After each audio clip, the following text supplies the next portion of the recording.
స్వచ్ఛమైన నీరు, స్వచ్ఛమైన పరిసరాలను కలుషితం చేసే కంపెనీలకు రక్షణగా ఉంటూ వాయు, శబ్ద, జల కాలుష్యాలతో తీవ్ర అనారోగ్య సమస్యలు ఇబ్బందులు ఎదుర్కొంటూ తమ సమస్యలను పరిష్కరించాలని పోరాడుతున్న బాధిత ప్రజల కనీస హక్కులను అణచివేస్తూ భారత రాజ్యాంగం కల్పించిన కనీస హక్కులను నిర్వీర్యం చేసిన విధానాలు సరికాదని పాటంశెట్టి సూర్యచంద్ర కుటుంబీ ప్రభుత్వానికి విజ్ఞప్తి చేశారు.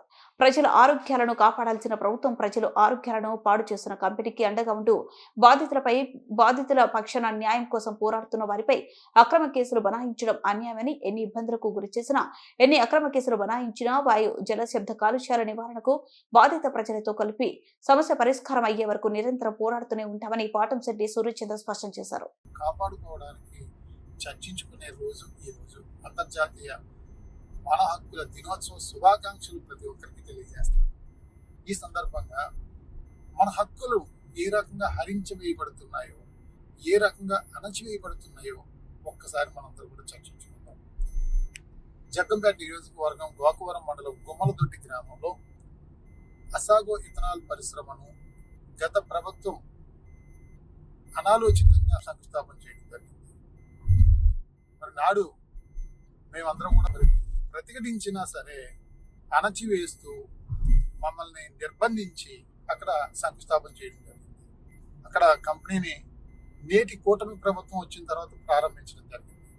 ప్రారంభం అయిన దగ్గర నుంచి గత 4 నెలల నుంచి కూడా చాలా తీవ్రమైన దుర్వాసన వస్తూ ఉంది. మేము గాలి పీల్చలేకపోతున్నామని స్థానిక ప్రజలందరూ కూడా నిరాహార దీక్షలు చేయడం జరిగింది. మేమందరం కూడా విపరీతమైన సౌండ్ వస్తూ ఉంది, శబ్ద కాలుష్యం వస్తూ ఉందన్నాం, భూమిలో నీరు కలుషితం అవుతా ఉందని చెప్పేసి అన్నాం. ఇవన్నీ కూడా ప్రాథమిక హక్కులు. మనిషికి ప్రకృతి ఇచ్చిన వరం స్వచ్ఛమైన గాలి, స్వచ్ఛమైన నీరు, స్వచ్ఛమైన పరిసరాలు. రాజ్యాంగం ఇచ్చినటువంటి మా హక్కులను హరించి ప్రకృతి ఇచ్చినటువంటి స్వచ్ఛమైన గాలి, నీరు మాకు కాకుండా మీరు ఎక్కడి నుంచో ఎక్కడికి వచ్చి ఇక్కడ మా ఇళ్ల మధ్యలో, మా గ్రామాల మధ్యలో మీరు వ్యాపారం చేసుకోవడానికి, మా ఆరోగ్యాలు పాడు చేయడానికి హక్కు మీకు ఎక్కడ ఉందని చెప్పేసి ఈ సందర్భంగా తెలియజేస్తా ఉన్నాం. మరి ఇక్కడ ప్రభుత్వ అధికారులు కానీ, పాలకులు కానీ పట్టించుకున్న పాపాన పోలేదు. తెలంగాణలో చూస్తే ఇదే ఇథనాల్ పరిశ్రమను అక్కడ దిలావర్పూర్ అని చెప్పేసి అక్కడ ప్రజలందరూ కూడా వ్యతిరేకించి ఎన్నో ఆందోళన కార్యక్రమాలు చేయడం జరిగింది. గత టీఆర్ఎస్ కేసీఆర్ గారి ప్రభుత్వం దాన్ని శంకుస్థాపన చేయడం జరిగింది. నేటి ప్రభుత్వం మరి రేవంత్ రెడ్డి గారు ప్రభుత్వం, కాంగ్రెస్ పార్టీ ఆ ప్రజల మనోభావాల్ని తీసుకుని అక్కడ సమస్యలను పరిశీలించి ఆందోళనను గమనించి అక్కడ న్యాయం ఉందని చెప్పేసి నేటి ప్రభుత్వం అక్కడ కంపెనీని రద్దు చేయడం జరిగింది. మరి అదే రకంగా ఇక్కడ గత ప్రభుత్వం అనాలోచితంగా ఏర్పాటు చేసినట్టే ఈ కంపెనీని నేటి ప్రభుత్వం, కూటమి ప్రభుత్వం ప్రోత్సహిస్తా ఉన్నారు. ఇది ఎంతవరకు న్యాయం అని చెప్పేసి మేము కూటమి ప్రభుత్వాన్ని అడుగుతా ఉన్నాం.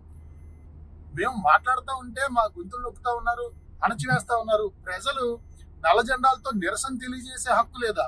అదే రకంగా ఒక పోస్టర్లు, మాకు ఈ కంపెనీ వద్దు, మాకు ఈ దుర్వాసన పీల్చలేకపోతున్నాం పోస్టర్లు అంటిస్తే అధికారులతో పోస్టర్లు పీకించే దౌర్భాగ్య పరిస్థితి జగ్గంపేట నియోజకవర్గంలో ఉంది.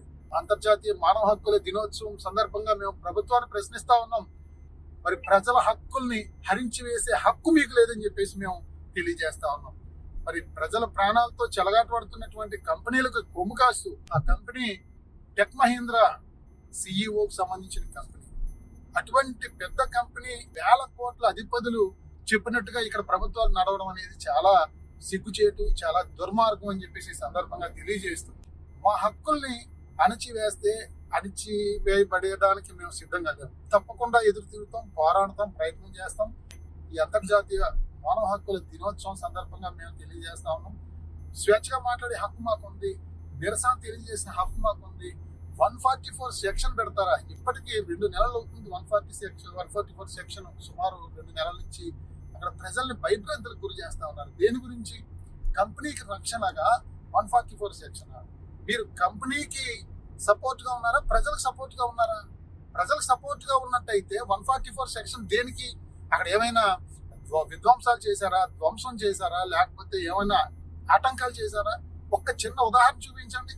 ఏమీ లేకుండా కంపెనీ కోసం 144 సెక్షన్ విధించడం అనేది చాలా దుర్మార్గమైన చర్య. కాబట్టి ఇప్పటికైనా మరి ప్రభుత్వం స్పందించాలి. అక్కడ ప్రజల హక్కులను, ప్రజల ప్రాణాలను కాపాడే కార్యక్రమంకి తోడుగా ఉండాలి. అక్కడ ఇథనాల్ పరిశ్రమను తెలంగాణలో నిలుపుదల చేయడం జరిగింది, ఇక్కడ కూడా నిలుపుదల చేయాలి. ప్రజలు స్వేచ్ఛగా తిరగడానికి ఈ రకమైన దుర్మార్గపు నిబంధనలు లేకుండా చేయాలని చెప్పేసి ఈ సందర్భంగా తెలియజేస్తూ తప్పకుండా మా హక్కుల పరిరక్షణకు మా యొక్క గలం విప్పుతూనే ఉంటాం, పోరాడుతూనే ఉంటాం, ప్రజా సమస్యల మీద నిరంతరం అండగానే ఉంటామని చెప్పి